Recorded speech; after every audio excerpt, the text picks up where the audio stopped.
No. Nope. Everybody wave. Hi, Miss Jackson. Hi, Miss Jackson.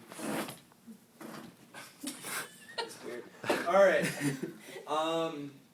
There have been over 300,000 civilian casualties and over 2.5 million displaced refugees in Sudan since the conflict started in the early 1980s.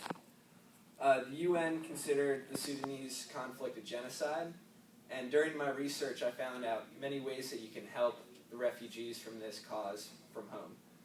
Without support, these refugees struggle with poor living conditions, lack of clean water, no shelter, no food, and no schools.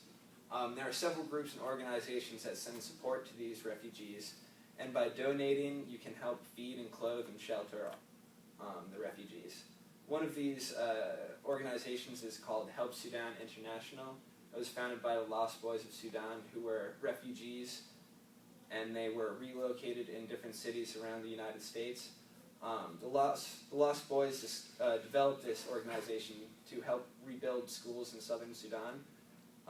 These schools have been largely ignored and destroyed since the start of the war in the early 80s.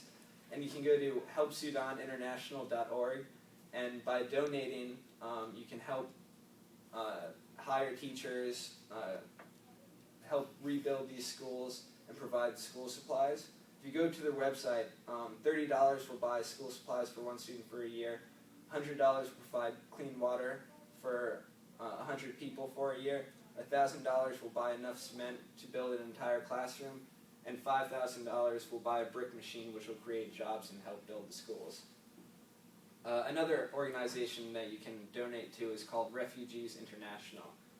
They were started in 1979 to help the Cambodian refugees in the killing fields, and since 1979 they have helped refugees all around the world from Colombia to Sudan. And what they do is they conduct field missions to identify what refugees need in each climate and area.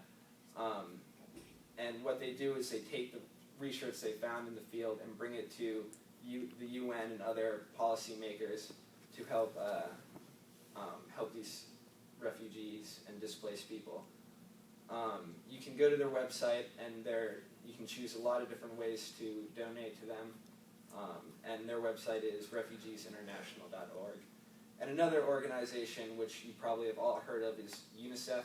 UNICEF is a UN organization to help protect children in refugee camps around the world. Their mission statement is doing whatever it takes to save a child. They're currently working in over 150 countries to provide health care, clean water, nutrition, education, emergency relief, and more to children. A couple ways you can help out UNICEF is by volunteering. I'm sure you guys all at one point brought those little boxes around while you were trick-or-treating and got pennies and stuff. That helps a lot. Or you can go online and actually register to volunteer time at certain places. Also, you can donate. $3 buys a large wool blanket. $17 will give an immune shot to a child for 6 major diseases. $54 will buy a ready-to-eat spread that you can put on bread, and it helps fight malnutrition. $100 will give 100 kids a test for hepatitis B, and $500 can buy a year's supply of antiretroviral medicine for HIV for children. In conclusion, I will say it is really important to help people in need around the world, and each of the different organizations that I referred to has different strengths, different ways to help refugees and raise awareness for this. And just remember, just $3 can really help someone in need. Thank you. That's it.